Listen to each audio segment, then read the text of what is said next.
James North, sometime professor of ethnology at the University of X, harboured the belief, founded on many years of study and research, that England had been the last refuge of a civilization infinitely older and more advanced than any now known to science, which had been slowly driven out of Central Asia, its first home, by successive waves of barbaric invaders who had, each in their turn, become the great empires of antiquity. They, the professor maintained, had acquired their measure of knowledge from the remains of the people they had driven out. Certain discoveries the professor had made in different parts of England had confirmed him in this belief, and he felt sure now that in the very heart of the great downs of southern England he'd come to their last refuge and abiding place. He had gone to London to obtain some fresh material for the work of excavation, leaving in charge of the works his assistant, Stanhope, an old pupil of his at the university, whom he'd infected with his belief and enthusiasm. An old army hut had been erected and converted into a very comfortable little bungalow for the two men, and Stanhope lounged contentedly on the veranda, considering the work he would do on the morrow. During the professor's absence, he'd come upon what he believed to be the heart of a temple. A cup of alabaster, of beautiful design he'd found that morning, stood on a table by his side. It bore around the rim a design of a girl wearing a short tunic bearing a similar cup, engaged in what appeared to be a solemn dance.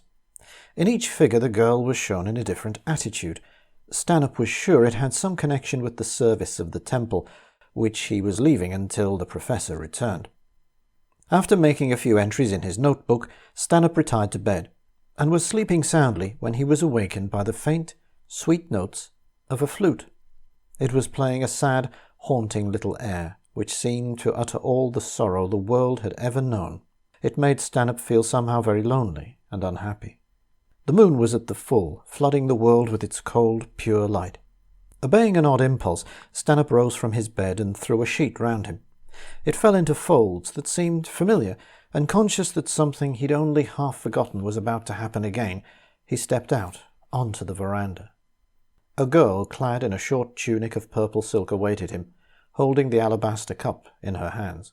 Behind her rose the marble columns of a temple, from which came the sounds of the flute, playing now a fiercer air, and the sound of women's voices chanting. Stanhope looked into the girl's face and shuddered. He did not know that anything could be so lovely, and yet so awful, and so evil. He turned to rush back into the house, but invisible hands seemed to press against him and push him back. All around him he heard the padding of bare feet and the soft rustle of silken garments. The girl looked into his eyes, holding the cup before his face. Then she turned and danced slowly before him. Stanhope followed her. The music rose to a fierce paean, as though the player, who was the priest, awaited his victim. As they approached the steps of the temple, Stanhope made a sudden, desperate effort to tear off the sheet in which he was draped.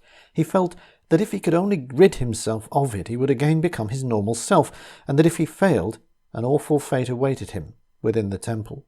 As he struggled, he felt himself pressed closely on all sides and borne along in an invisible multitude. Reaching the top of the steps that led into the darkness of the temple, the girl turned to him again, holding the cup out in her outstretched hands.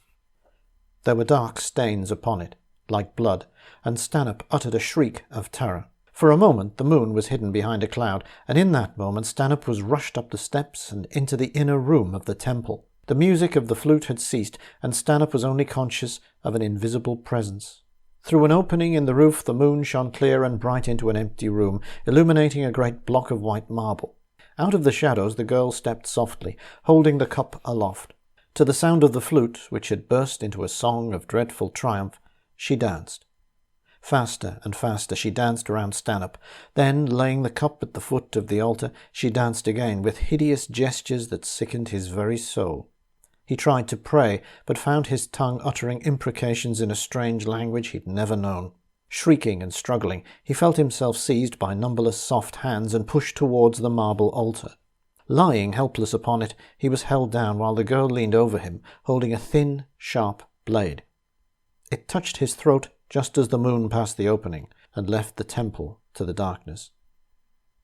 Professor North returned on the following afternoon and descended into the excavations in search of his assistant, whom he found lying on a half-buried block of marble, his blood dripping slowly into an alabaster cup.